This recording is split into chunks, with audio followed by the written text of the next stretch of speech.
A lonely text meant for an ex connects two strangers, Elena, a bookstore dreamer, and Leo, a reclusive billionaire haunted by betrayal.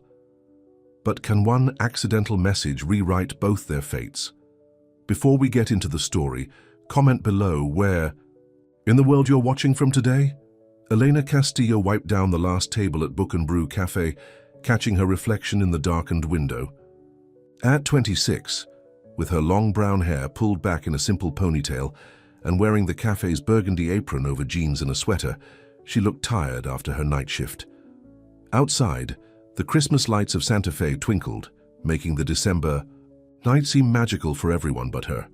"Closing time, Elena," called Martha, the 60-year-old owner who had been more of a mother to Elena than her own had ever been. "Almost done," Elena replied, watching as a couple walked past the window, hand in hand, laughing at some private joke. Her chest tightened. 1 year. It had been 1 whole year since David had walked out of her apartment and her life without explanation. Just a text. "This isn't working, I'm sorry." Martha flipped the sign to closed and gave Elena a gentle pat on the shoulder. "You did good tonight, honey. Those book club ladies loved your cinnamon tea recommendation." Eleanor managed a smile. "Thanks for letting me host them. Reading is the one thing that makes sense to me these days." "Well, you're a natural. That's why I'm thinking of making you manager when I cut back my hours next month." Eleanor's eyes widened. "Really? But what about Tony? He's been here longer." "Tony's great at making coffee.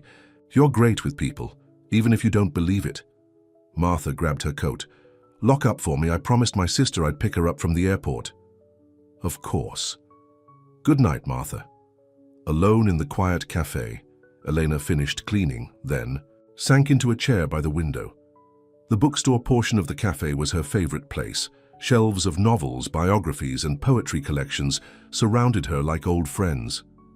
They never left without saying goodbye. She pulled out her phone and scrolled through Instagram, stopping at a photo of David with his new girlfriend on a beach in California. Her thumb hovered over the screen. Why did she torture herself like this? She had blocked him on everything else but couldn't bring herself to do it here. Maybe part of her still hoped for an explanation. It was almost midnight when Elena finally stood to leave. The temperature had dropped, and she could see her breath form small clouds as she locked the door. Walking to her small Honda, she felt the weight of another lonely night ahead in her tiny apartment. At home, Elena kicked off her shoes and dropped onto her sofa, surrounded by houseplants and books, her only reliable companions. Her cat, Pepper, a black rescue with one white paw, jumped onto her lap. "Just you and me again, buddy," she whispered, scratching behind his ears. Something broke inside her then. Maybe it was seeing that couple holding hands, or maybe it was the upcoming holidays. But Elena felt a wave of loneliness so intense it made her gasp. She picked up her phone and, before she could stop herself, pulled up David's contact, still saved after all this time. Her fingers typed 3 simple words. "I miss you." She hit send before her common sense could catch up with her heart. Almost immediately, she realized her mistake. In her emotional state, she had hit the wrong contact. Not David, but a number simply labeled Colorado client, someone who had called the bookstore months ago, inquiring about a rare book. Elena had saved the number, meaning to follow up. Then, forgotten. "Oh, no," she gasped, mortified. It was nearly midnight. She just sent "I miss you" to a complete stranger. Elena was about to type a frantic apology when her phone buzzed with a reply. "I miss you too." Elena stared at the screen in shock. 3 little dots appeared, showing the person was typing again. "I don't know who you are, but tonight those words felt like something I needed to hear." Leo Hart stood at the floor-to-ceiling windows of his mountain estate, watching snow fall softly on the pine trees surrounding his property. At 31, he had accomplished what most people only dreamed of: built a technology company from nothing, sold it for millions, and reinvested so successfully that financial magazines had started calling him the venture capital whisperer.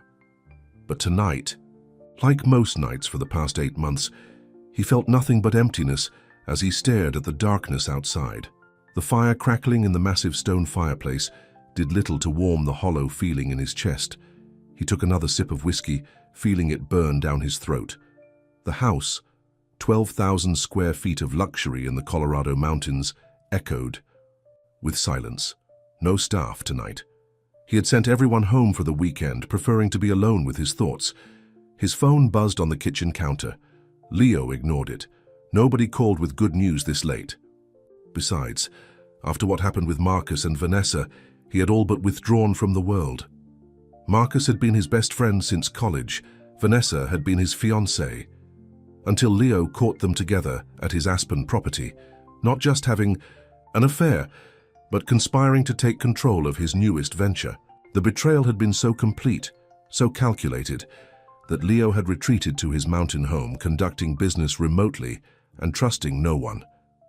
The phone buzzed again with a text notification. Curious despite himself, Leo walked over and picked it up. Unknown number. I miss you.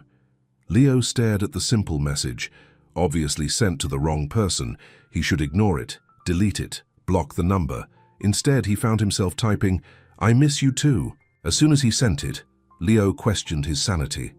Why would he respond to a stranger's misdirected text? But something about those 3 words had pierced his carefully constructed isolation. Someone out there was missing someone tonight. Just like him. He typed again, I don't know who you are, but tonight those words felt like something I needed to hear. Almost immediately, a response came through. I'm so sorry. Wrong number. I meant to text someone else. Please ignore this. Leo should have put the phone down. Instead, he found himself responding again. Maybe, but it didn't feel like one. Elena couldn't believe she was still texting with this stranger. After her apology, she had expected the conversation to end. Instead, it continued. Unknown. Maybe, but it didn't feel like one. Elena, I'm really embarrassed. I was having a moment of weakness. Unknown. We all have those. Who were you missing? Elena hesitated. Why was she even considering telling her problems to a random number?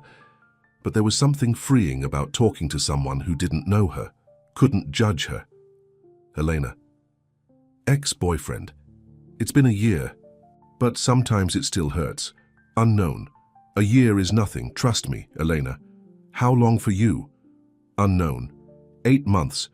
But it wasn't just a breakup, it was a betrayal. Elena sat up straighter, Pepper shifting on her lap with an annoyed meow.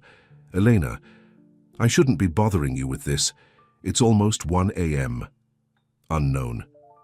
I'm not sleeping anyway, are you? Elena. No. There was a pause, then unknown. Tell me something about yourself. Not your name or anything identifying, just something real. Elena thought for a moment. Elena. I write letters I never send. Not emails, actual letters with pen and paper. Then I keep them in a box under my bed. Unknown. To the ex, Elena. Some to him, some to my dad who left when I was 10. Some to people I see on the street who look like they need to hear something good. Unknown. That's beautiful, actually. Elena. Your turn. Tell me something. Real. Unknown. I haven't let anyone new into my house in 8 months. I live in a place with rooms I've never even entered. Elena. Sounds lonely. Unknown. It is. For the next week, Elena found herself reaching for her phone constantly, checking for text from the number she now had saved as simply Colorado. They had established a few ground rules. No names, no specific locations, no personal details that could identify them. Just thoughts, feelings, and stories. During her shifts at Book and Brew, Elena found herself smiling more. Martha noticed. Well, look at you, she said one evening, as Elena arranged a display of new mystery novels. You've got some color in your cheeks again. Elena blushed. Just been sleeping better. Mm-hmm, Martha replied with a knowing smile. And checking your phone every 5 minutes too. Every night after closing the cafe, Elena would go home and text with Colorado until the early hours. She learned he was in business, though he never specified what kind. He learned she worked with books and loved poetry. They discussed movies, music, and the books they were reading. One night he sent, "Why are you still talking to someone you don't know?" Elena thought carefully before answering, Because it's easier to be honest with someone who has no expectations of who I am. His reply came quickly. Yes, exactly that. Then, but also your words feel like a place I've been looking for. Elena's heart skipped. She typed, sometimes I think about how strange it is that a wrong number could feel so right. Leo found himself looking forward to the evening texts more than anything else in his day. For the first time in months, his giant house felt less empty. He even opened the curtains during the day, letting sunlight spill across the hardwood floors. His assistant, Gregory, who came in 3 times a week to handle paperwork and correspondence, raised an eyebrow at the change. Planning on rejoining the land of the living, sir? He asked as he sorted through mail at the kitchen island. Leo almost smiled. Just needed some vitamin D. Well, whatever it is, it's an improvement. By the way, Marcus called again. Wants to discuss a settlement. Leo's face darkened. Tell him what I always tell him. He can talk to my lawyers. Gregory nodded. And Ms. Chambers from the Denver Children's Hospital Foundation called again about the annual gala. They'd really like you to attend next month. I'll think about it, Leo said, surprising himself as much as Gregory. Normally, his answer would have been an immediate no. That night, Leo took a photo of the sunset from his deck, red and gold streaking across the snow-capped mountains, and nearly sent it to his anonymous texter before stopping himself. They had rules, no identifying information.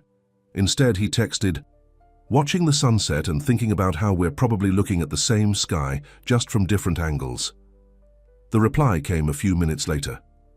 That's a nice thought. It's snowing here. Big, soft flakes that make everything quiet. Leo looked out at his own snowy landscape. Could she be closer than he thought? The western states all got snow this time of year. Same here, he wrote. Makes me wonder. Don't, came the reply. Let's just be this for now. Leo respected that, but something was shifting inside him. For the first time since the betrayal, he found himself wanting to trust again. Can I ask you something? He texted. Of course. Why were you trying to text your ex that night? There was a long pause before the answer came. I saw a couple walking together looking happy, and suddenly I couldn't stand the silence between us, how he never explained why he left. I guess I wanted closure, or maybe just to make him acknowledge that what we had was real. Leo stared at the message, feeling something crack open in his chest. He understood that need all too well. I get that, he wrote back. Closure is overrated, though. Some people aren't capable of giving it. What would you have wanted to hear from the person who betrayed you? Leo thought for a long moment. The truth, he finally typed. Not excuses or apologies, just the truth about why I wasn't enough. I think you have it backwards, came the reply. The problem isn't that you weren't enough, it's that some people don't know how to recognize what's right in front of them. Leo read the message 3 times, feeling something warm spread through his chest for the first time in months. Something like hope. As December progressed, Elena found herself counting the hours until she could text with Colorado. They had started calling each other by the state nicknames. She was Sunshine for New Mexico, and he was Mountain. They still hadn't exchanged real names or details, but their conversations had grown deeper. They talked about fears, dreams, and insecurities. He confessed that he worried he'd never trust anyone again. She admitted that she sometimes felt invisible to everyone around her. Not to me, he had texted. Even without seeing you, I see you more clearly than people I've known for years. 3 weeks after the wrong number text, just days before Christmas, Martha called Elena into the small office at the back of the cafe. I've got some bad news, sweetheart, she said, her face concerned. The building owner is requiring renovations starting January 2nd. We'll have to close for at least 6 weeks. Eleanor's heart sank. 6 weeks, but what about your job? I know I'll still pay you part-time for inventory and planning, but it won't be full hours. Martha squeezed her hand. I'm sorry, Eleanor. I know money's tight. That night, Eleanor curled up on her sofa with Pepper, fighting back tears. Her apartment was already the cheapest she could find in Santa Fe, and her savings would barely cover a month of expenses. When her phone buzzed with a text from Mountain, she almost didn't answer. but the thought of missing their nightly conversation felt worse than her financial worries. Mountain. Bad day? Eleanor. How did you know? Mountain. You're usually quicker to respond. What happened? Eleanor hesitated, then decided to be honest. Eleanor. The cafe where I work is closing for renovations. 6 weeks without full pay. I'm scared about making rent. Mountain. I'm sorry, that's tough. Do you have family who can help? Eleanor. Just my mom, and she's struggling herself.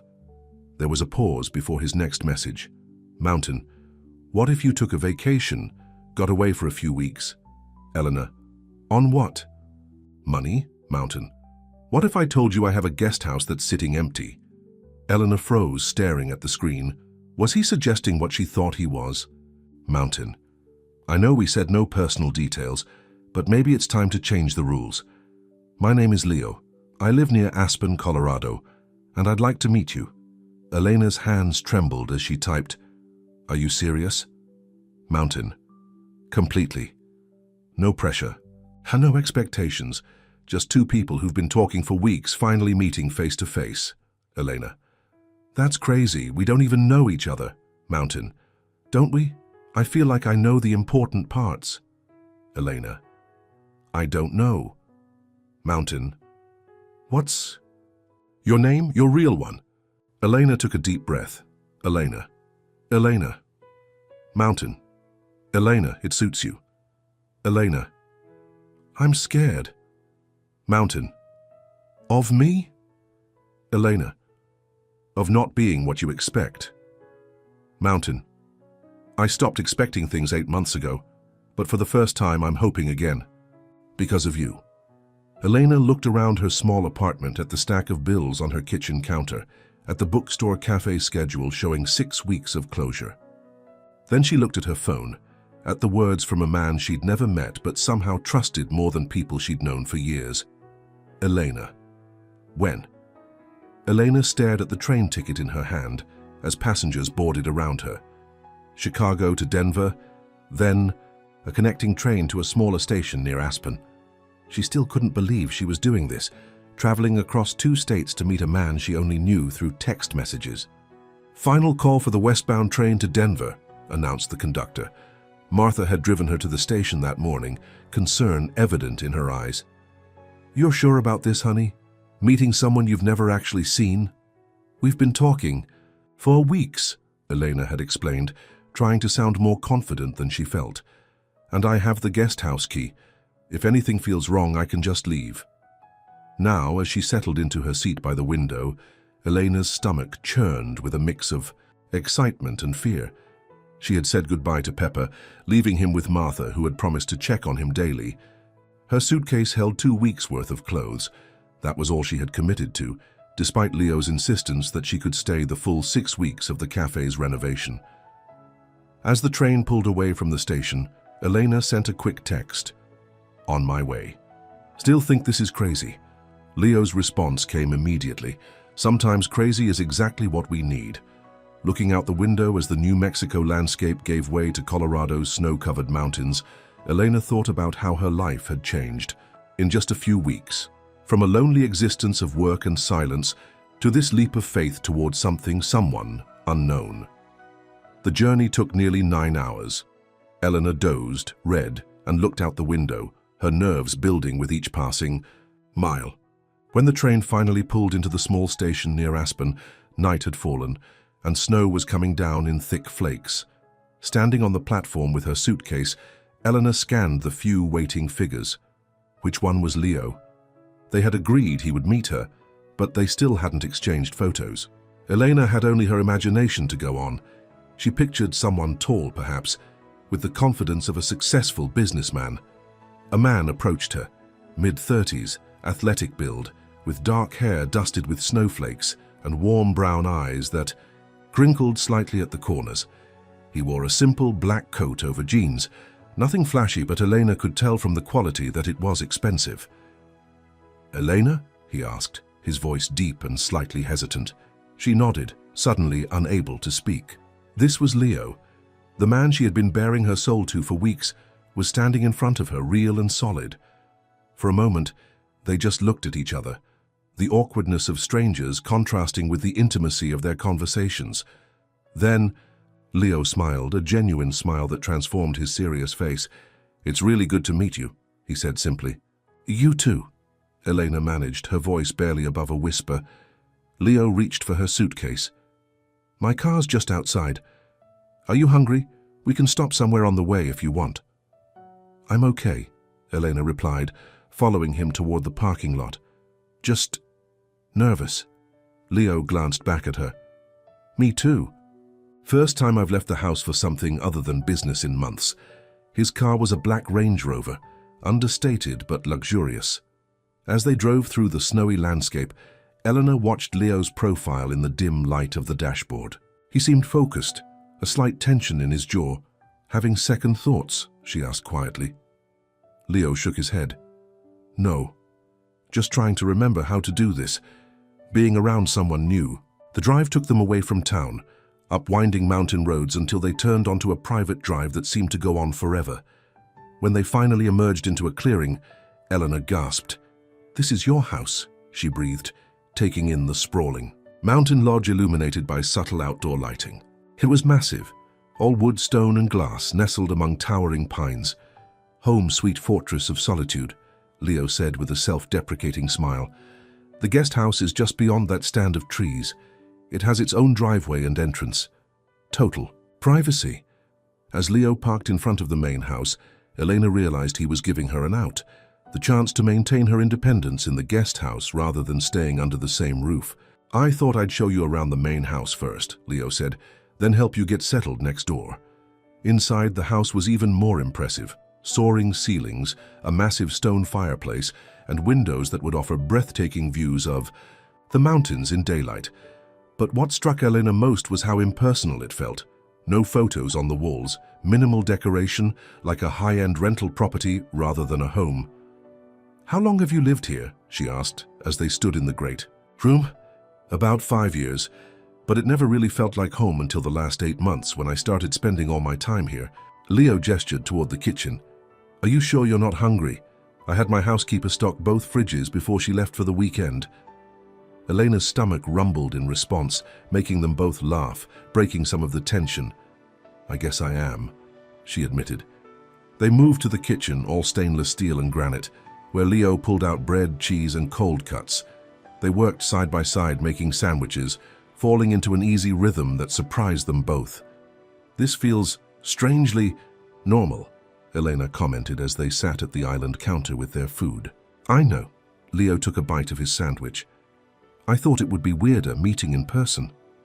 "It is weird," Elena said, "but also not."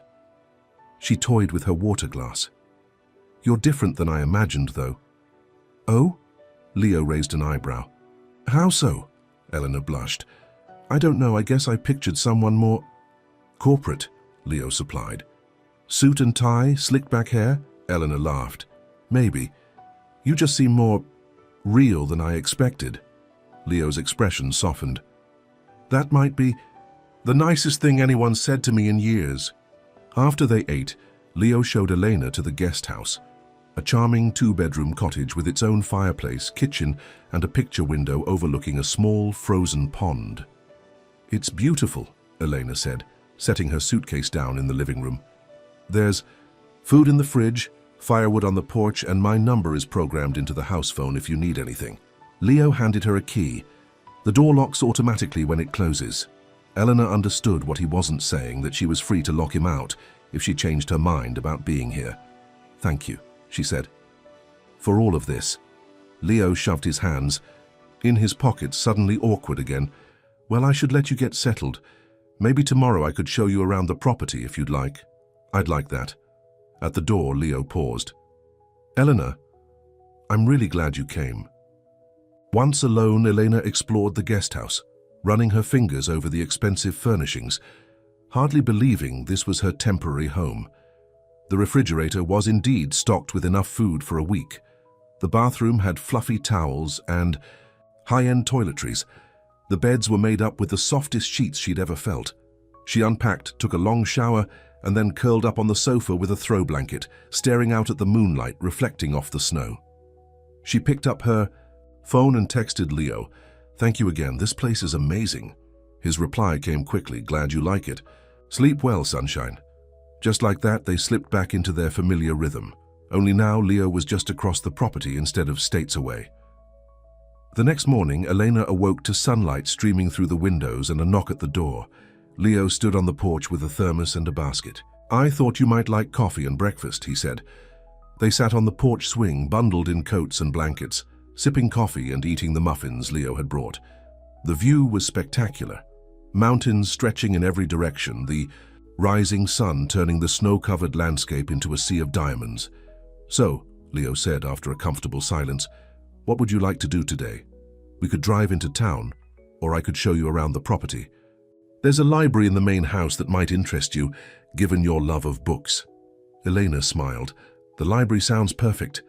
They spent the morning in Leo's study, a room with floor-to-ceiling bookshelves and leather chairs positioned near a fireplace. Helena ran her fingers over the spines, pulling out volumes that caught her interest. "You've actually read all these?" she asked, noticing the worn condition of many books. Leo nodded.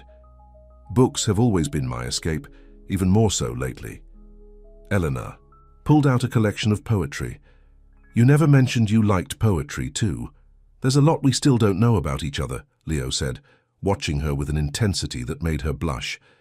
They spent the day learning those things. Favorite books, childhood memories, hopes and dreams that had been put aside. By the time evening fell, Elena felt like she'd known Leo for years, not weeks. After dinner at the main house, they sat in front of the fireplace with glasses of wine. The conversation had drifted to their pasts, Elena's father leaving when she was 10, Leo's parents dying in an accident when he was in college. "Is that when you started your company?" Elena asked. Leo nodded. "The insurance money gave me startup capital. I built MT Systems from nothing." Elena tilted her head. "MT Systems? Wait, you're that Leo Hart, the tech billionaire?" Leo tensed visibly. "Does that change things?" Elena considered the question. She had heard of MT Systems, of course, everyone had, and the scandal when Leo Hart's fiancée and business partner had run off together had been in all the tabloids. "No," she said finally. "It just makes me understand better why trust is so hard for you now." Leo's shoulders relaxed slightly. "When Marcus and Vanessa betrayed me, they didn't just break my heart. They tried to take control of the new security platform I was developing. I caught them hacking into my servers." "That's awful," Elena said, softly. "The worst part wasn't losing my fiancée to my best friend. It was realizing that the whole relationship had been a lie, a way to get close to my company." Leo swirled the wine in his glass. "After that, I just shut down, pulled back from everything and everyone. Until a wrong number text," Elena said with a small smile. "Until you," Leo agreed, his eyes meeting hers. The moment stretched between them, filled with possibility. Then Leo set his glass down and stood up. "It's getting late," he said. "Let me walk you back to the guest house." Outside, the night was clear and cold, stars blazing overhead. They walked in silence, their breath forming clouds in the frigid air. At the guest house door, Leo hesitated. "Thank you for today," he said. "It's been nice having someone to talk to again." "For me too," Elena replied. Then, gathering her courage, she leaned forward and kissed his cheek. "Good night, Mountain." Inside, her heart pounding, Elena leaned against the door. What was she doing? Getting involved with someone like Leo Hart was beyond complicated. He was wounded, guarded, and lived in a world completely different from hers. This was supposed to be a temporary arrangement, a place to stay while the cafe was being renovated. But as she got ready for bed, Elena couldn't deny the connection between them. It had been there in their texts, and it was even stronger in person. The days settled into a pleasant routine. Mornings with coffee on Elena's porch, afternoons exploring the property or reading in the library, evenings cooking dinner together.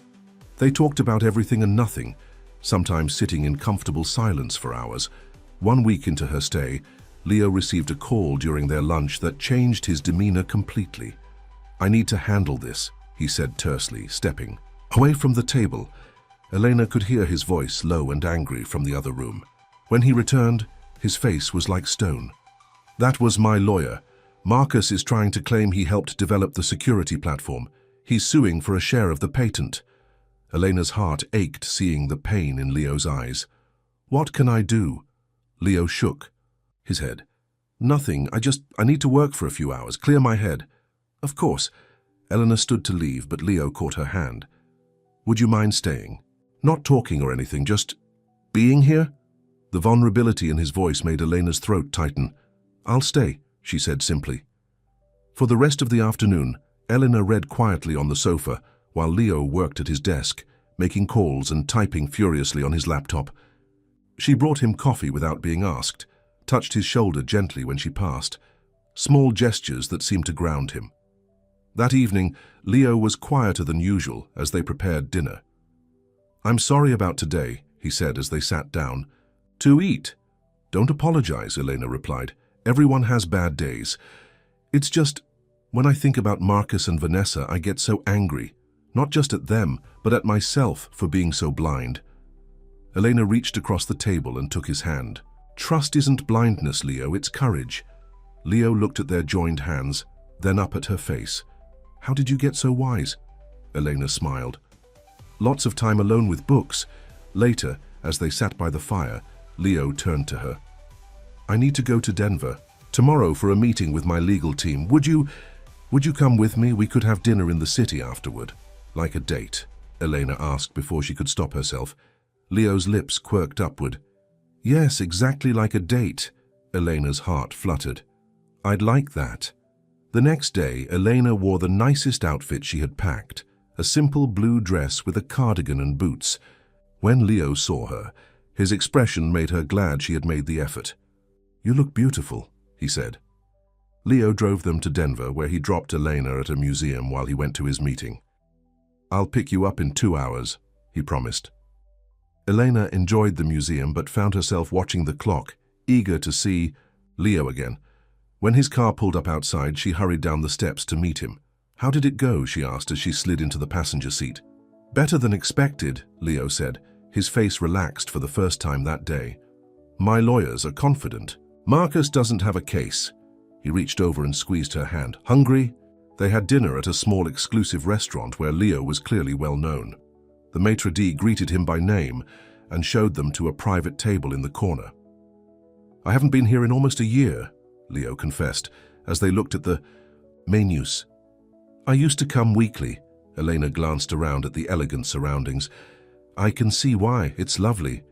They were halfway through their meal when Elena noticed a woman staring at them from across the restaurant. The woman whispered to her, "Companion," then took out her phone. Leo followed Elena's gaze and frowned. "Let's go," he said abruptly. "What? Why?" Elena asked, confused by his sudden change in mood. "That woman is from Style and Society magazine. She just took our picture." Leo signaled for the check. "I'm sorry, but my life comes with some unwanted attention." In the car, Leo was tense again. "I should have thought this through better." "Denver was a mistake." "It's okay," Elena assured him. "It was just a picture." Leo shook his head. "You don't understand. By tomorrow, they'll know who I am, who you are, and they'll be digging for a story. Leo Hart's new mystery woman." Elena's stomach dropped. "They can find out who I am?" "They have ways," Leo said grimly. "I'm sorry, Elena, I should have warned you." That night, after Leo dropped her at the guest house, Elena lay awake, worrying. She had come to Colorado for peace and quiet, a chance to heal and figure out her next steps. The last thing she wanted was to be dragged into the public eye, but even more concerning was the realization that she was falling for Leo. Not Leo Hart, the billionaire, but the man who texted her goodnight every evening, who made her coffee just the way she liked it, who listened to her as if her words were precious. The next morning, Leo appeared at her door looking grim. "It started," he said, holding up his tablet. The headline read, "Tech billionaire Leo Hart spotted with mystery brunette, romance after betrayal."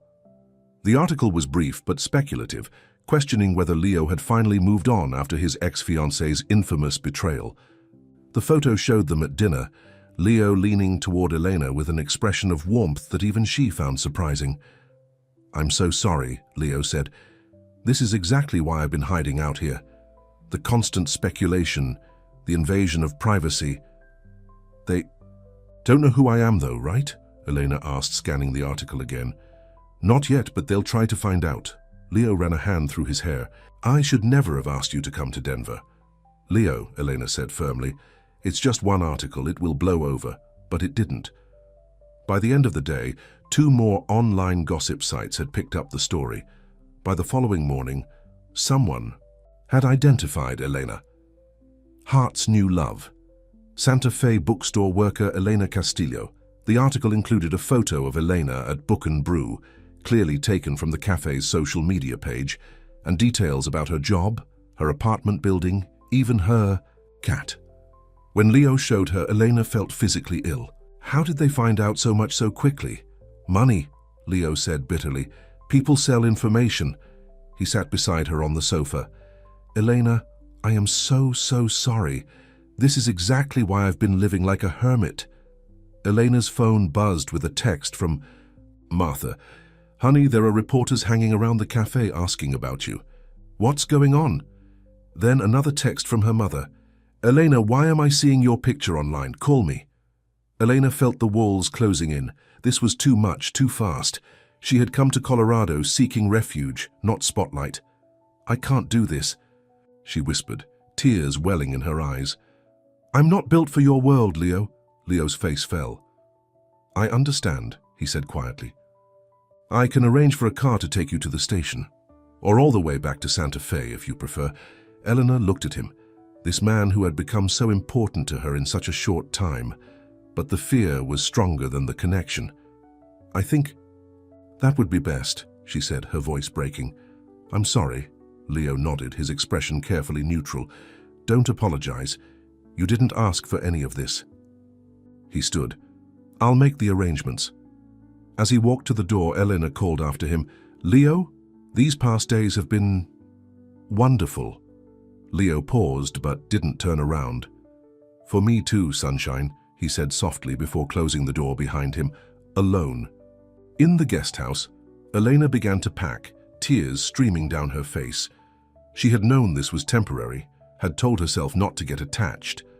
But somehow, in less than 2 weeks, Leo Hart had become important to her in a way no one else ever had. Yet the thought of living under a microscope, of strangers digging into her life, was terrifying. She wasn't made for that world of wealth and public scrutiny. She was just Elena, the quiet bookstore girl who wrote letters she never sent. As she folded her clothes, Elena remembered something Leo had said their first night in the library. "Sometimes the things that scare us most are the ones we need to face." She had come to Colorado because she needed change, needed to be brave. Was she really going to run at the first sign of trouble? Outside her window, she could see Leo in the distance, standing on his deck, looking out at the mountains. Even from here she could see the rigid set of his shoulders, the loneliness that seemed to envelop him like a cloak. Elena set down the shirt she was folding and grabbed her coat. She had been running from difficult emotions all her life. Maybe it was time to stand her ground.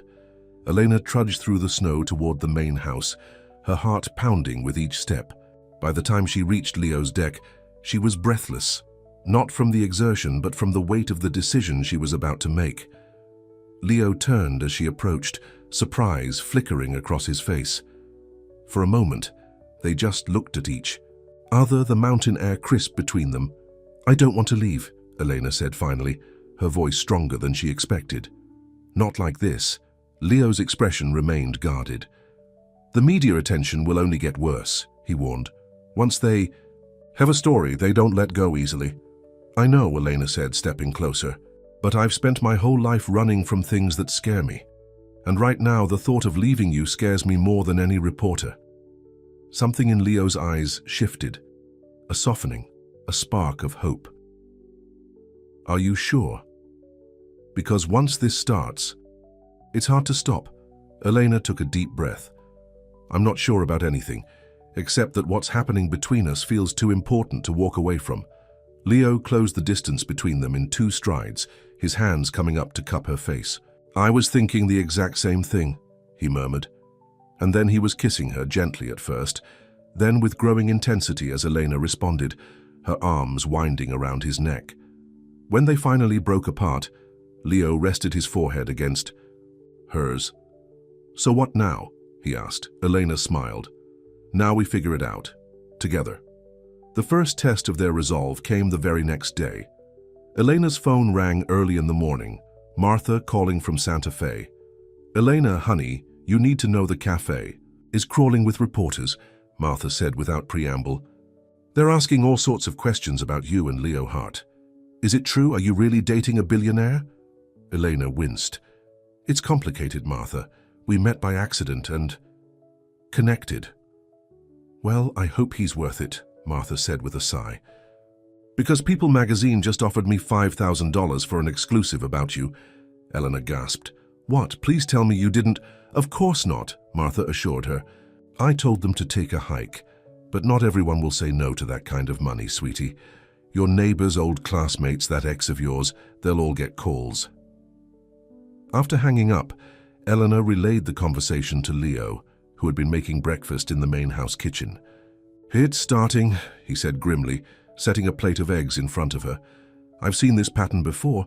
They'll dig until they find someone willing to talk. What can we do? Elena asked, pushing her food around her plate. Leo considered for a moment. We have two options. We can hide, stay here on the property where they can't reach us, basically wait it out. Or, Elena prompted when he hesitated. Or we control the narrative, Leo said. Give them something so they stop digging. Elena's stomach clenched. You mean like an interview? Leo nodded. One carefully controlled sit-down with a journalist. I trust. We tell our story on our terms. Would that work? It might, Leo admitted. It worked when I launched MT Systems. One exclusive interview to Forbes and suddenly everyone had what they needed. Elena tried to imagine sitting in front of cameras, talking about her private life. The thought made her physically ill. Leo must have read her expression. We don't have to decide right now, he said gently. Let's give it a day or two, see how things develop. But by that afternoon, things had already escalated. Elena's phone was flooded with texts and calls from numbers she didn't recognize. Her social media accounts, dormant for months, were suddenly overwhelmed with follow requests and messages. They found my mother, she told Leo that evening, her voice shaking as she read a text from her mum. Some reporter showed up at her work asking questions about me. Leo's face darkened.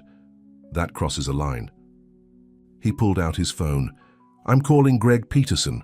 Who? Editor-in-chief at Tech Business Monthly. He's one of the few journalists I trust. If we're going to do this, let's do it now. Eleanor's heart raced. Now? As in today? Leo nodded. He can be here tomorrow morning.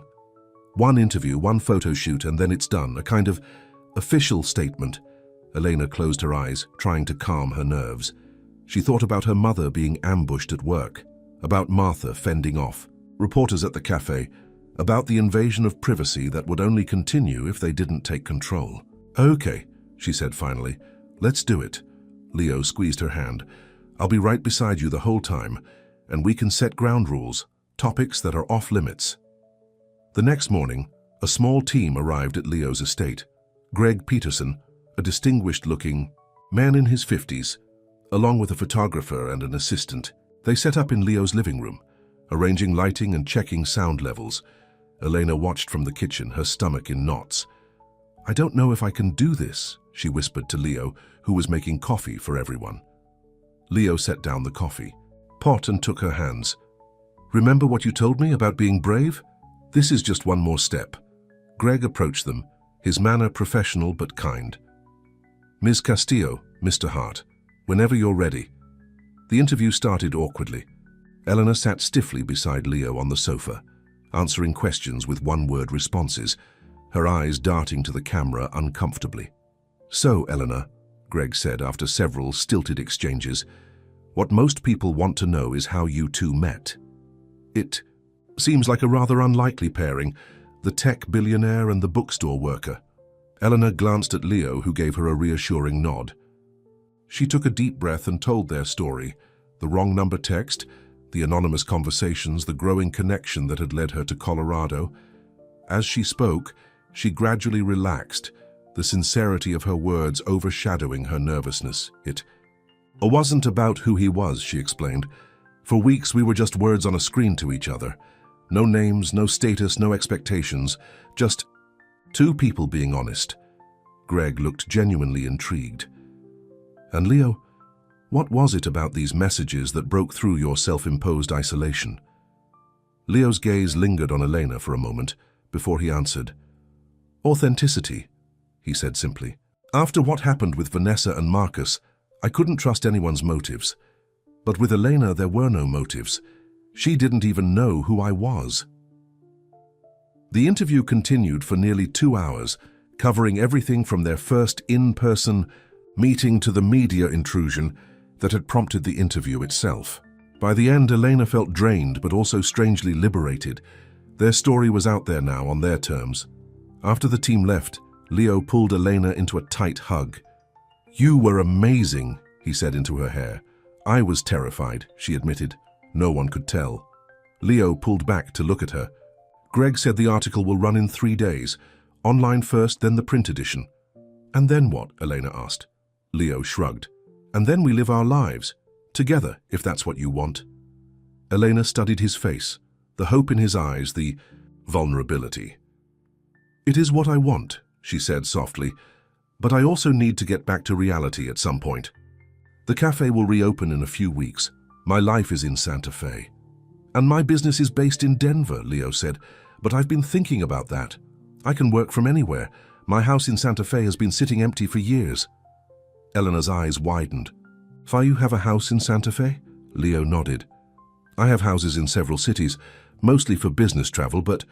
He trailed off, suddenly looking uncertain. "I'm getting ahead of myself, aren't I?" Elena laughed. "Maybe a little." Leo's phone rang, interrupting the moment. He glanced at the screen and frowned. "It's my lawyer. I need to take this."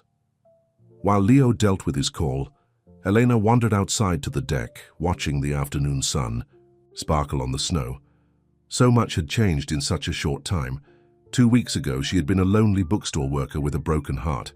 Now she was dating a billionaire, giving interviews to national magazines and contemplating a future that looked nothing like her past. It was exhilarating and terrifying. Leo found her there half an hour later, his expression troubled. "That was about Marcus," he explained. "The lawsuit is getting uglier. He's making public statements now, claiming I stole his ideas for the security platform." Elena leaned against the railing. "Is there any truth to that?" "No," Leo said firmly. "The entire system was my design. Marcus had access because he was my friend, but he contributed nothing to the development." "What does your lawyer say?" "That I need to come to Denver for a meeting with the whole legal team. Tomorrow." Leo ran a hand through his hair. "I'm sorry, Elena. I know this isn't what you signed up for." Elena moved to his side, taking his hand. "Hey, this is exactly what I signed up for. The good and the bad, remember?" Leo's expression softened. "What did I do to deserve you?" "You answered a wrong number," Eleanor said with a smile. The next day they drove to Denver together, Eleanor insisting on accompanying Leo to offer moral support. While he met with his lawyers, she explored the city, visiting bookstores and cafes, gathering ideas for when Book and Brew reopened. They met for a late lunch at a small restaurant tucked away from the main streets. Leo looked tired, but relieved. "Good news," he said as they settled at their table. "My lawyers found evidence that Marcus tried to hack into my personal servers the night before he and Vanessa left. It proves he was trying to steal the security code, not help develop it." "That's great," Elena said, genuinely happy for him. "Does this mean the lawsuit will be dropped?" "Most likely. They're preparing a countersuit now, which should make Marcus back off." Leo reached across the table to take her hand. "Thank you for coming with me today. It helped knowing you were nearby." Elena squeezed his hand. That's what people do when they care about each other. Their meal was interrupted by Leo's phone buzzing repeatedly. He checked the screen and his face darkened. "It's Gregory, my assistant. Multiple messages." He quickly dialed a number. "Gregory, what's going on?" Elena could hear the tinny sound of the assistant's voice but couldn't make out the words. Whatever he was saying, it was making Leo's expression grow increasingly grim.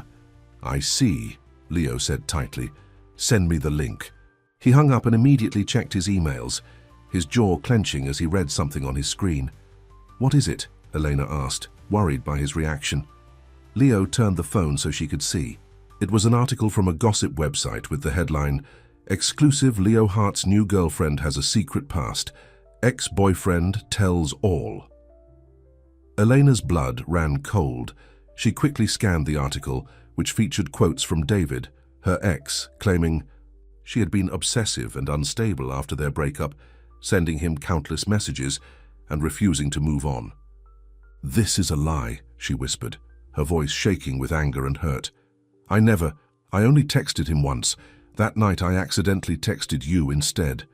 Leo's expression was controlled fury. "I know," he said quietly. "I believe you." "He's making me sound crazy," Elena said, tears springing to her eyes. "Why would he do this?" "Money," Leo said bitterly, "and maybe jealousy. Gregory says David Mercer was paid $20,000 for this exclusive." Elena felt sick. The man she had once loved, whom she had spent a year trying to get over, had sold lies about her to the highest bidder. And now, those lies were on the internet for anyone to read. "We need to respond," Leo said, already typing on his phone. "I'll have my PR team release a statement." "Will that help?" Elena asked, wiping away angry tears. "It might not stop the story, but it will cast doubt on his credibility." Leo looked up from his phone, his eyes softening as he took in her distress. "Elena, I am so sorry. This is exactly what I was afraid would happen." Elena shook her head. "This isn't your fault. David would have done this regardless. He's always been jealous and petty. I just never thought he'd go this far."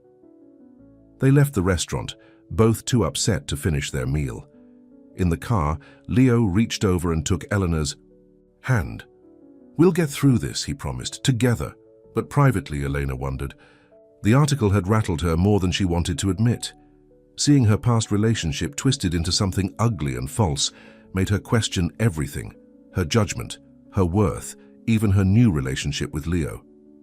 Back at the mountain estate, Elena retreated to the guest house, needing time alone to process. She sat on the sofa, hugging a pillow to her chest, replaying her relationship with David in her head. Had there been signs that he was capable of such betrayal? Had she really been as blind as Leo had been with Vanessa? A soft knock at the door pulled her from her thoughts. Leo stood on the porch holding a bottle of wine and 2 glasses. "I thought you might need this," he said.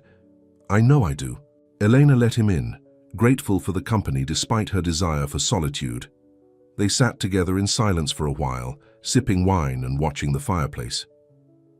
"When Vanessa betrayed me," Leo said eventually, "I thought I'd never trust anyone again. I was so sure that everyone had an angle, a hidden agenda." Elena looked at him, waiting for him to continue.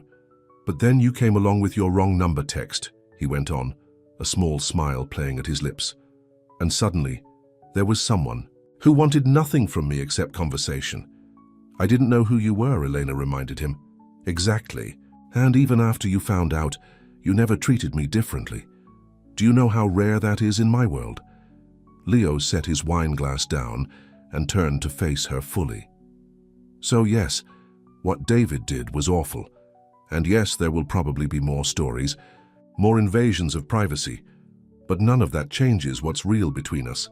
Elena felt something tight in her chest begin to loosen. "When did you get so wise?" she asked, echoing his words from days earlier. Leo laughed. "I'm learning from this bookstore girl I know. She's pretty smart." Elena leaned against him, drawing comfort from his warmth. "What happens now?" "Now," Leo said, wrapping an arm around her shoulders, "we weather the storm. My PR team has already released a statement discrediting David's claims. The article from our interview with Greg will come out tomorrow. They're rushing it in light of recent events, and then, Elena prompted when he paused, "and then we decide what we want. Not what the media wants, not what David or Marcus or anyone else wants, just us." In that moment, Elena realized what she wanted. She wanted this: the comfort of Leo's arms, the understanding in his eyes, the connection that had begun with 3 simple words sent to a wrong number. "I already know what I want," she said softly. Leo's eyes searched hers. "What's that?" "You," Elena said simply, however complicated that might be. The next day, their interview hit the online edition of Tech Business Monthly. Greg Peterson had done an excellent job, presenting their story as a modern-day romance, 2 wounded souls finding connection in an increasingly disconnected world. The photos showed them looking happy and relaxed on Leo's property, the mountains, providing a stunning backdrop. By mid-afternoon, the article had gone viral, shared thousands of times across social media platforms. The comments were overwhelmingly positive, with many people expressing support for Leo after his public betrayal and praising Elena for her authenticity. "I think it's working," Leo said as they scrolled through the online version together. "The narrative is shifting." Elena nodded, still somewhat overwhelmed by seeing their private story laid out for public consumption. "I just hope it makes David's lies look like what they are. Jealous fiction." Leo's phone rang. Gregory again. "More news?" Leo asked as he answered. The assistant spoke rapidly, and Leo's eyebrows rose. "Put her through," he said after a moment.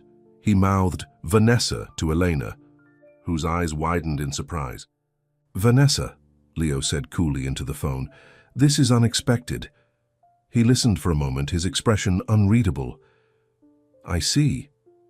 And why would I agree to that?" Another pause. "Fine. Tomorrow at noon. My office in Denver. But Vanessa, come alone."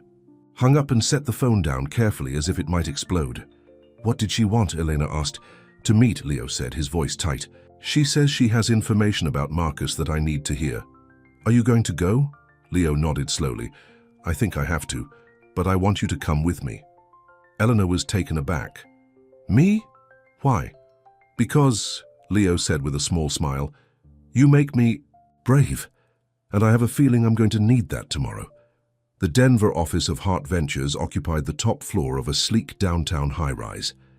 As the elevator whisked them upward, Elena squeezed Leo's hand, feeling his tension. "You don't have to do this," she reminded him.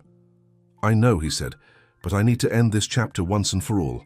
Gregory met them at the elevator, his usually composed demeanor slightly frazzled. "She's here already, waiting in the conference room. And sir?" "She came with documents." Leo nodded grimly.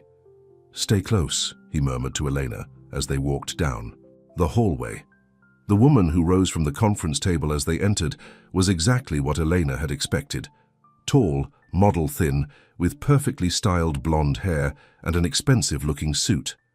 Her makeup was flawless, her posture confident, but there was something in her eyes that suggested nervousness. "Leo," she said, her voice carefully controlled. "Thank you for seeing me." Her gaze flickered to Elena, a brief assessment in her eyes before she extended a manicured hand. "You must be Elena. I'm Vanessa Reed." Elena shook the offered hand, noting its coolness. "Nice to meet you," she said, the polite response automatic despite the circumstances. "Let's skip the pleasantries," Leo said, taking a seat across from Vanessa. "You said you have information about Marcus. What is it?" Vanessa took a deep breath and pushed a folder across the table. "Proof that Marcus was planning to steal your security platform long before we left. Email exchanges with competitors. Plans to replicate your code, everything." Leo opened the folder cautiously, scanning the documents inside with growing interest. "Why are you giving me this?" Vanessa's perfect facade cracked slightly. "Because he did the same thing to me," she said, her voice bitter. "Used me to get what he wanted, then discarded me when I was no longer useful." "I find that hard to believe," Leo said coldly. "You seemed pretty willing when you left with him." "I was a fool," Vanessa admitted, looking down at her hands. "He convinced me that you didn't really love me, that you were just using me as the perfect corporate wife. He said we could build something better together." She laughed humorlessly. "Sound familiar? He's using the same playbook against me now." Elena watched the exchange in silence, studying the woman who had broken Leo's heart. There was genuine pain in Vanessa's eyes, but also a calculation that made Elena wary. "So what do you want from me?" Leo asked, closing the folder. "Nothing," Vanessa said quickly. "Just, I thought you should have this for your lawsuit, and I wanted to apologize. What I did was unforgivable. I know that. But I'm paying for it now." Leo was quiet for a long moment, his expression thoughtful. Then he glanced at Elena, something silent passing between them. "Thank you for the documents," he said finally, his voice neutral. "They'll be useful." Vanessa seemed to be waiting for more, forgiveness perhaps, or at least acknowledgement of her apology. When none came, she nodded stiffly and stood. "I'll see myself out," she said. At the door, she paused and looked back. "You seem happy, Leo. I'm glad." After she left, Leo let out a long breath and leaned back in his chair. "Well, that was unexpected. Do you believe her?" Elena asked. "About Marcus using her?" Leo shrugged. "Probably. It fits his pattern." He tapped the folder. "But this is gold for our case. With these documents, we can not only dismiss his lawsuit, but potentially press criminal charges." Elena studied his face. "How do you feel about seeing her again?" Leo considered the question carefully. "Honestly, nothing," he said, sounding somewhat surprised by his own answer. 8 months. Ago I was devastated. 4 months ago I was furious. Today I just feel free." He reached across the table and took Elena's hand. "Because of you." Elena smiled, squeezing his fingers. "I think you were healing already. I just helped you see it was possible." Leo stood and pulled her to her feet, wrapping his arms around her. "Either way, I'm grateful." He kissed her softly. "Now how about we get out of here? I think we've had enough drama for one day." As they left the office, Elena's phone buzzed with a text from Martha. "Good news! Renovations are ahead of schedule. We can reopen in 2 weeks. Needed back for training next week. Sorry to cut your vacation short, honey." Elena showed the message to Leo. "Looks like real life is calling." Leo nodded, wrapping an arm around her shoulders as they waited for the elevator. "So it is. The question is, what does real life look like now?" Elena leaned into him, thinking about the cafe in Santa Fe, her tiny apartment, her life before Leo. Then she thought about the past 2 weeks, the connection, the trust, the feeling of finally being truly seen by someone. "I don't know," she admitted. "But I'm not ready to say goodbye." Leo kissed the top of her head. "Then don't," he said simply. "We'll figure it out. Together." The next few days were bittersweet. Elena began packing her things at the guest house, preparing for her return to Santa Fe. Leo was quieter than usual, often lost in thought as they took walks around the property or sat by the fire in the evenings. 3 days before Elena was scheduled to leave, Leo disappeared for the entire morning without explanation. When he returned, he seemed nervous, something Elena had rarely seen in him. "Can we talk?" he asked as they prepared lunch together in the main house kitchen. Elena's heart skipped anxiously. Those 3 words never preceded anything good in her experience. "Of course," she said, setting down the knife she'd been using to chop vegetables. Leo led her to the living room, where they sat side by side on the sofa. He took her hands in his thumbs tracing circles on her palms. "These past 3 weeks have been the happiest I've had in years," he began. "Maybe ever." Elena nodded, her throat tight with emotion. "For me too. I've been thinking about what happens next," Leo continued. "You going back to Santa Fe, me staying here, trying to make a long-distance relationship work. And I realized something." "What's that?" Elena asked, her voice barely above a whisper. Leo's eyes met hers, serious and sincere. "I don't want distance.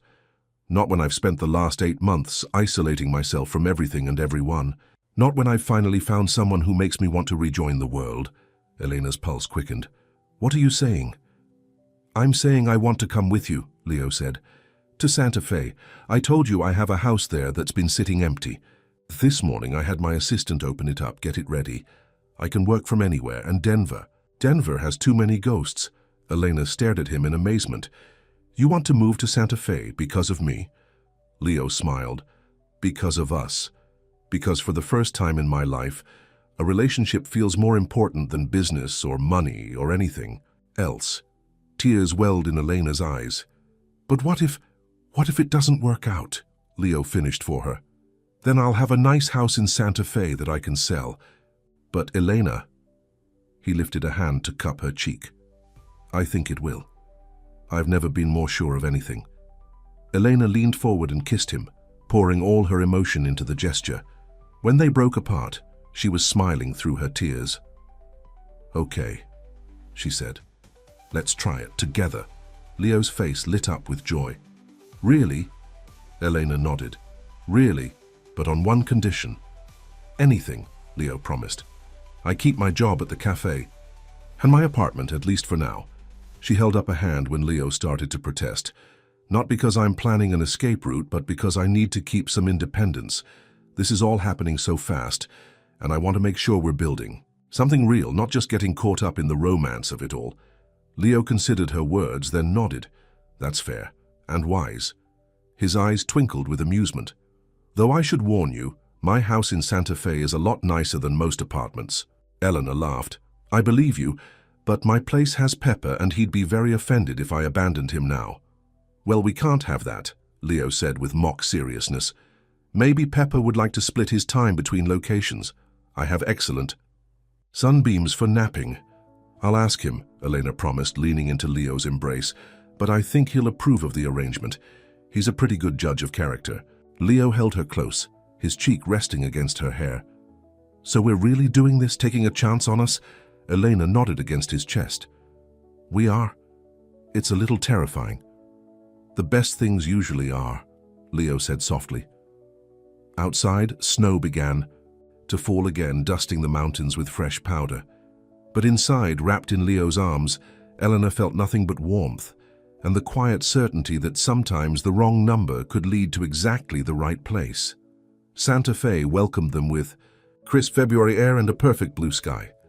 Elena watched Leo's face as he drove them from the train station to his house, noting the way his eyes kept darting to her, as if to make sure she was still there. Nervous? She asked, reaching over to touch his arm. A little, Leo admitted. I haven't been to this house in over a year, and I've certainly never shared it with anyone.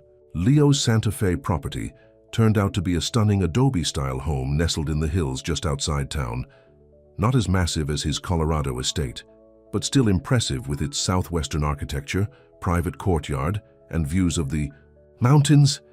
It's beautiful, Elena breathed as they pulled into the circular driveway. I bought it for business trips, Leo explained as he carried their bags inside. Santa Fe has a growing tech scene, and I have several investments here, but I never spent much time in it. Inside, the house was warm and inviting, with high-beamed ceilings, terracotta tile floors, and large windows that flooded the rooms with natural light. Unlike the Colorado house, this one had been professionally decorated in Southwestern style, colorful rugs, handcrafted furniture, and local artwork on the walls. Gregory arranged for a cleaning service yesterday, Leo said, setting down their bags in the entryway, and stocked the kitchen. Elena walked slowly through the living room, running her fingers over a hand-carved wooden table. It was all so beautiful, so perfect, and so different from her tiny apartment with its second-hand furniture and thrift store decor. What do you think? Leo asked, watching her closely. It doesn't feel real, Elena admitted. A month ago, I was serving coffee and shelving books. Now I'm here with you in this incredible house. Leo came to stand beside her, taking her hand. Too much too fast? Elena looked up at him, at the uncertainty in his eyes, and felt her heart swell. This powerful, successful man was as nervous as she was about making this work. Not too much, she assured him. Just different. I need some time to adjust, Leo nodded. We have time. There's no rush, Elena. We can take this as slowly as you need. Over the next few days, they settled into a routine. Leo set up his home office in a room overlooking the mountains, where he took calls and video conferences.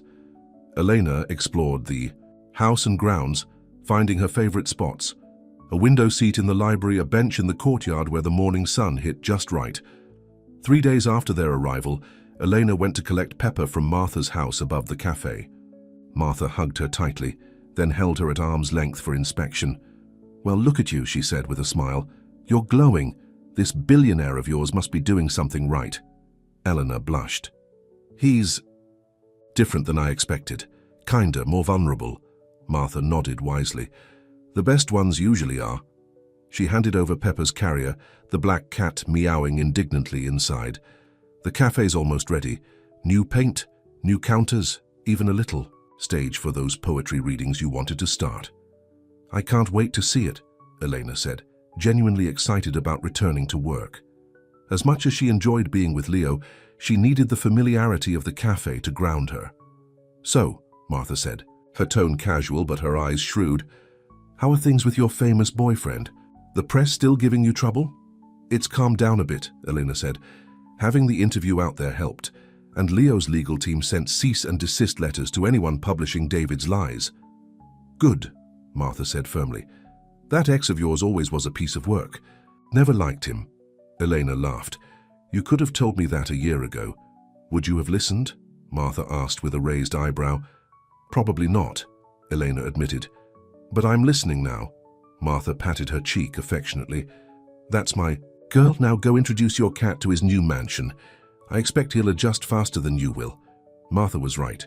Pepper took to Leo's house immediately, finding all the best sunbeams and stretching out luxuriously on the expensive rugs. Leo, who had never had pets, watched in amusement as the cat made himself at home. "He certainly doesn't stand on ceremony," Leo commented as Pepper jumped onto his lap during a video call with his Denver office. "Cats don't care how much money you have," Eleanor said, laughing as Pepper's tail swished across Leo's computer screen. "They judge you purely on how comfortable your lap is and how willing you are to serve them." "Sounds like some business associates I know," Leo joked. The week before Book and Brew was scheduled to reopen, Leo surprised Elena with a visit to her apartment. "I want to see where you live," he explained when she gave him a questioning look. "It's important to me to know all parts of your life, not just the ones that fit conveniently into mine." Eleanor's apartment was on the second floor of an old building downtown. 1 bedroom, small kitchen, living area just big enough for a sofa and bookshelf. She watched nervously as Leo explored the space, touching her things, looking at her books, examining the photos on her refrigerator. "I know it's nothing like your houses," she said, suddenly embarrassed by the water stain on the ceiling and the creaky floorboards. Leo turned to her with a soft smile. "It's perfect. It's you." He gestured to the bookshelves stuffed with well-worn paperbacks, the plants thriving on every windowsill, the hand-knitted throw blanket draped over the sofa. "Everything here tells a story about who you are." He picked up a small wooden box on her bedside table. "What's this?" Elena smiled. "My letterbox. The ones I write but never send, remember?" Leo set it down carefully. "Have you written any since we met?" "A few," Elena admitted. "Old habits die hard." "Will you ever let me read them?" Elena considered the question. "Maybe someday, when the time is right." The reopening of Book and Brew was a community event. Martha had renovated not just the cafe portion, but expanded the bookstore section as Eleanor had suggested. There was a new reading nook with comfortable chairs and a small corner stage for poetry readings and author events. Elena arrived early that first morning, wanting to settle in before customers arrived. She was arranging books on a new display when the bell over the door jingled. "We're not open for another hour," she called without looking up. "I know," came Leo's voice, "but I thought the manager might let me in early." Eleanor turned to find Leo standing in the doorway, holding a small wrapped package and looking slightly nervous in jeans and a simple button-down shirt, a far cry from the power suits he wore for business meetings. "What are you doing here?" she asked, surprised. "I thought you had conference calls all morning." "I rescheduled," Leo said, crossing the room to kiss her lightly. "Today is important to you, which makes it important to me." He handed her the package, a reopening gift. Eleanor unwrapped it carefully to find a beautiful leather-bound journal with her initials embossed on the cover. "I thought," Leo said, "that maybe some of those letters you write could become stories instead. Martha mentioned you wanted to start." A writing group here. Eleanor ran her fingers over the soft leather, deeply touched by the thoughtfulness of the gift. "Thank you," she whispered, rising on tiptoes to kiss him. "There's something else," Leo said when they broke apart. He reached into his pocket and pulled out a key. "To my house. Our house, if you want it to be. No pressure, but it's there when you're ready." Eleanor took the key, emotions welling up. Inside her. She hadn't expected this, not so soon, not when they'd agreed to take things slowly. Leo must have read her expression. "You don't have to use it right away," he assured her quickly. "I just wanted you to know that my home is your home whenever you want it to be." Before Elena could respond, Martha burst through the door, her arms full of fresh flowers for the tables. "Oh good, you're both here," she said cheerfully. "Leo, be a dear and help me with these vases." The moment broken, Eleanor tucked both the journal and the key into her apron pocket, her mind swirling with thoughts and emotions. The reopening was a huge success. Customers poured in all day, many curious about the renovations, others drawn by the local newspaper article about the cafe's literary-themed makeover. Elena moved from task to task, making coffee, recommending books, arranging the new pastry display, all while acutely aware of Leo sitting quietly in a corner, working on his laptop, but looking up often to catch her eye and smile. It felt surreal, these two parts of her life coexisting. Leo Hart, tech billionaire, sitting in a small Santa Fe cafe watching her work. The man whose texts had saved her from loneliness, now a physical presence in her everyday world. By closing time, Elena was exhausted but happy. Martha had already left, entrusting the final lockup to Elena and promising to bring more pastries in the morning. "So," Leo said as Elena wiped down the last table, "how does it feel to be back?" "Good," Elena said honestly. "Really good. I've missed this place." Leo nodded, looking around the cafe with appreciation. "It suits you. I can see why you love it here." Elena hung her apron on a hook behind the counter and gathered her things. "Ready to go?" Outside, the February night was cold, stars sharp, in the clear sky above. Leo took her hand as they walked to his car. "Your place or mine?" he asked lightly, but Elena could hear the underlying question. She thought about her small apartment, about Leo's beautiful house, about the key in her pocket that represented so much more than access to a building. "Actually," she said slowly, "I think I'll go to my apartment tonight. I need some time to think." Leo's face fell slightly, but he nodded. "Of course, I understand." He drove her home in silence, walking her to her door like he always did. "Elena," he said as she unlocked her apartment, "is everything okay? Did I push too hard with the key?" Elena turned to him, her heart full of conflicting emotions. "No, it's not that. It's just everything is changing so fast. Sometimes I feel like I need to catch my breath." Leo's expression softened with understanding. "Take all the time you need. I'm not going anywhere." Inside her apartment, Eleanor changed into pajamas and made a cup of tea, curling up on her sofa, with Pepper, who had stayed behind while she worked. The apartment felt smaller after weeks in Leo's spacious homes, but it was familiar, comforting. She pulled out the journal Leo had given her and opened it to the first blank page. Perhaps writing would help her sort through her tangled thoughts. "Dear Leo," she began, her pen moving across the page. "Today you gave me a key to your house, and I panicked. Not because I don't want it. I do, more than I can say, but because it made everything so real. For weeks now, we've been living in a kind of dream world, first in Colorado, separated from reality, and then here in Santa Fe, but still in a bubble of our creation. Today, standing in the cafe with you watching me work, those worlds collided, and I realized I'm scared. Scared of losing myself in your world, your life, which is so much bigger and grander than mine has ever been. Scared of waking up one day and not recognizing myself anymore. But I'm also scared of losing you, of letting fear keep me from the happiness we've found together. You once told me that trust isn't blindness, it's courage. Maybe love is the same way. So here's the truth. I love you, Leo Hart. I haven't said it yet because I wanted to be sure. It was real, not just a fairy tale or a romance novel plot. But it is real as this pen in my hand, this paper beneath my fingers. I love the way you look at me when you think I don't notice. I love how you talk about your work with passion, but never let it consume you anymore. I love that you remembered I wanted to start a writing group, that you notice the small details of my life and treat them as if they're precious. Tomorrow, I'm going to tell you all this, and I'm going to use that key, because home isn't a place, it's a feeling. And when I'm with you, I feel like I'm home. Elena closed the journal, a sense of peace settling over her. For once, she had written words she intended to share, not hide away in a box. The next morning, Elena arrived at the cafe, early again, feeling lighter than she had in days. The clarity that had come with writing down her feelings had stayed with her through the night. She was arranging fresh pastries in the display case when her phone buzzed with a text from Leo. "Good morning, sunshine. Miss you." Elena smiled and was about to reply when the cafe door opened. She looked up, expecting Martha, but instead saw a tall, well-dressed man she didn't recognize. "I'm sorry, we're not open yet," she began. "Are you Elena Castillo?" the man asked, his tone formal. Elena nodded cautiously. "Yes, can I help you?"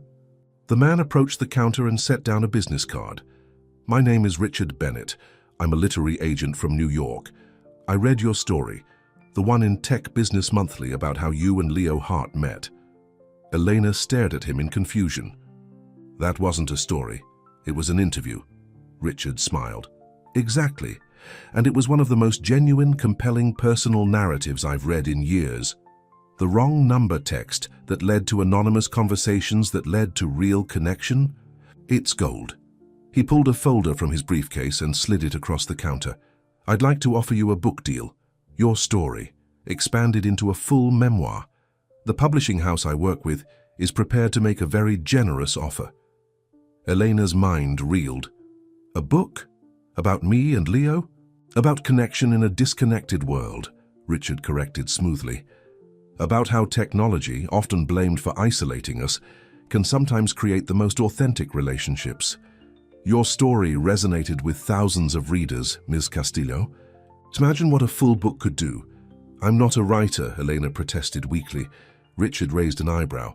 "The cafe owner tells me differently. Said you write all the time, that you're starting a writing group here." He gestured around the cafe. "This could change everything for you. Financial independence, a career doing what you love." Elena's head was spinning. A book deal? About her life? About Leo? It seemed impossible. "I'd need to think about it," she said finally. "And talk to Leo?" Richard nodded. "Of course. Take your time." He tapped the folder. "All the details are in there, including my contact information. I'll be in Santa Fe for 3 more days." After he left, Elena sat down hard on a nearby chair, the folder clutched in her hands. Martha arrived a few minutes later, taking in Elena's dazed expression with concern. "What happened? You look like you've seen a ghost." Elena explained about Richard Bennett and the book offer. Martha's eyes widened. "That's amazing, honey. I always knew you had it in you." "But I'm not sure Leo would want our story published," Elena said, voicing her biggest concern. "He's so private, especially after everything with Vanessa and Marcus." Martha patted her shoulder. "Only one way to find out. Talk to him." Throughout her shift, Elena's mind kept returning to the offer. She had always dreamed of writing, had scribbled stories and poems in notebooks since childhood. But she had never imagined her first book would be about her own life.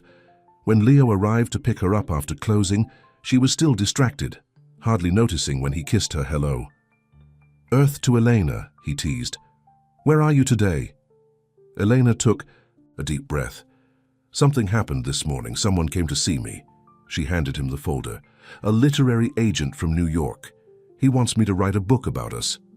Leo's eyebrows shot up in surprise as he opened the folder and scanned the contents. "This is a serious offer," he said after a moment. I don't know what to do." Elena watched his face anxiously. "What do you think?" Leo looked up from the papers, his expression thoughtful. "I think you'd be an amazing writer, and our story is pretty good if I do say so myself. But your privacy is already compromised," Leo finished for her. "The article is out there. People know who we are, how we met, At least this way, you get to control the narrative." Elena stared at him. "You're not upset," Leo smiled, setting the folder aside to take her hands. "Eleanor, when I came back into the world after months of isolation, I knew there would be public interest. I've made peace with that." His eyes softened. "And if this is something you want to do, I support you. Completely." Eleanor felt a wave of love so strong it almost overwhelmed her. This man, who had every reason to guard his privacy fiercely, was willing to expose his life story even further just to support her dream. "I love you," she blurted out, the words she had written the night before finally finding voice. "I love you, Leo." Leo's face lit up with joy. "I love you too," he said, pulling her into his arms. "I have for a while now. I was just waiting for the right moment to say it." They stood there in the empty cafe, holding each other, the book offer momentarily forgotten in the significance of those 3 words, different from the mistaken "I miss you" that had started everything, but no less powerful. Later that night, as they sat together on the patio of their house, watching the stars come out over the mountains, Elena made her decision. "I'm going to do it," she said. "Write the book." Leo nodded, his arm tightening around her shoulders. "I thought you might. It feels right, doesn't it?" "It does." Eleanor leaned her head against his shoulder. "But I have one condition." "What's that?" "I want to write it here," she said, gesturing to the house around them. "With you. I think it's time I use that key." Leo's smile was like the sunrise. "Really? You're ready?" Elena nodded. "I realized something last night. I've been so worried about losing myself in your world that I didn't see what was actually happening." "Which is?" Leo prompted when she paused. "We're creating a new world. Together. Not yours, not mine. Ours." She reached into her pocket and pulled out the key he had given her. "And I want to be part of it. All of it." Leo pulled her close, kissing her with a tenderness that made her heart ache.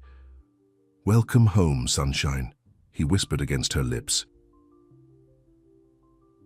6 months later, the launch party for The Wrong Number was held at Book and Brew, the cafe's new expanded space filled to capacity with friends, locals, and media.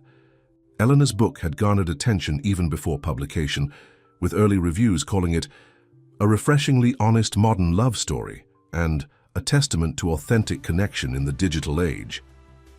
Elena stood near the signing table, still somewhat dazed by the turnout. Martha bustled around refilling wine glasses and passing hors d'oeuvres, proudly telling anyone who would listen that she had known Eleanor was a writer all along. Across the room, Eleanor caught sight of Leo chatting with her mother, the 2 of them laughing at some shared joke. The sight warmed her heart, these 2 essential parts of her life blending seamlessly together. The past 6 months had been a whirlwind, moving in with Leo, writing the book, dealing with the occasional media intrusion. But through it all, their connection had only deepened. They had built a routine that honored both their worlds. Mornings in Leo's home office, while Elena wrote in the sunroom next door. Afternoons at the cafe where Leo would sometimes join her for coffee and reading. Evenings spent together cooking, talking, being. It wasn't perfect. They still had disagreements, still had to navigate the complexities of merging 2 very different lives. But at the core of everything was the trust and honesty that had begun with those anonymous text messages. Leo made his way through the crowd to her side, slipping an arm around her waist. "Proud of you," he murmured, pressing a kiss to her temple. "I couldn't have done it without you," Elena replied, leaning into him. "Sure you could have." Leo smiled. "But I'm glad you didn't have to." Richard Bennett approached them, champagne glass in hand. "The sales numbers are already exceeding expectations," he told them excitedly. "And there's interest from Hollywood. 3 production companies have reached out about film rights," Elena laughed. "One thing at a time, Richard. Let's see how the book does first." After Richard moved on, Leo turned to her with a teasing smile. "Hollywood, huh? Who do you think should play me? Someone devastatingly handsome, obviously." "Obviously," Elena agreed with a grin. "And for me, someone brilliant and charming who's great with cats." "Speaking of Pepper," Leo said, "I think he's got another admirer." He nodded toward a corner where a young girl was gently petting the black cat. who had become something of a cafe mascot over the past months. As they watched, the girl's mother called her away, and Pepper stretched lazily before jumping onto a nearby bookshelf, his favorite perch for observing the cafe activities. "He's adapted well," Leo commented, "to all the changes." "We all have," Eleanor said softly. The event continued into the evening, with Eleanor signing books and giving a short reading from her favorite chapter. When the last guest had finally departed, and Martha had shooed them out, promising to handle the cleanup, Leo drove them home. As they walked through the courtyard to their front door, Leo paused, pulling Eleanor to a stop beside the small fountain that burbled peacefully in the center of the space. "I have something for you," he said, reaching into his pocket. "A publication day gift." He handed her a small box. Eleanor opened it to find a delicate silver pendant in the shape of a mobile phone. "Turn it over," Leo prompted. Engraved on the back were 3 simple words: "I miss you." Eleanor's eyes filled with tears. "It's perfect," she whispered, turning to let Leo fasten it around her neck. "1 year ago," Leo said, his voice thick with emotion, "I was alone in a house filled with rooms I never entered, convinced I would never trust anyone again." He turned her to face him, his hands gentle on her shoulders. "And then a wrong number changed everything." Elena reached up to touch his face, marveling at how far they had come. "The wrong number," she said softly, "but the right words." Above them, the stars shone in the clear New Mexico sky, witnesses to a love story that had begun with a simple text message and grown into something neither of them could have imagined. As they stood there, holding each other in the quiet courtyard of the home they now shared, Eleanor thought about the letterbox still tucked under her bed, filled with words she had been too afraid to say. She didn't need it anymore. Now she had Leo to hear her words, to hold her fears, to celebrate her joys. Now she had someone who saw her, truly saw her, not despite her flaws and insecurities, but with them, as part of the whole person she was, and that, she realized, was the greatest gift of all. To be known, to be accepted, to be loved for exactly who you are. "Let's go inside," she said, taking Leo's hand. "We're home." The end.